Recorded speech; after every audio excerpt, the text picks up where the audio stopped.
بسم الله الرحمن الرحيم. الحمد لله الذي أذهب الليل مظلما بقدرته وجاء بالنهار مبصرا برحمته وكساني ضياءه وأنا في نعمته. اللهم فكما أبقيتني له فأبقني لأمثاله.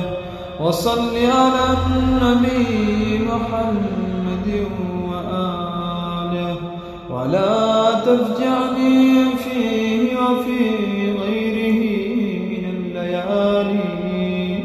من الليالي والأيام بارتكاب المحارم واكتساب المآثم، وارزقني خيره وخير ما فيه وخير ما بعده، واصرف عني شره وشر ما فيه وشر ما بعده.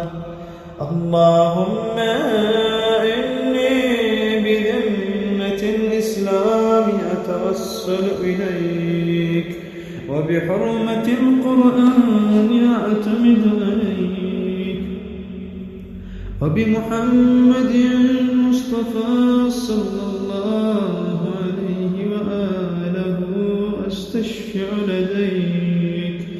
فاعرف اللهم ذمتي التي رجوت بها قضاء حاجتي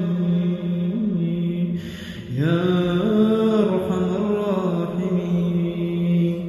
اللهم اقض لي في الخميس خمسا لا يتسع لها إلا كرمك، ولا يطيقها إلا نعمك، سلامة أقوى بها في طاعتك، وعبادة أستحق بها جزيل مثوبتك، وسعة في الحال من الرزق الحلال، وأن تؤمنني في مواقف الخوف بأمنك، وتجعلني من طوارق الهموم والغموم في حصنك.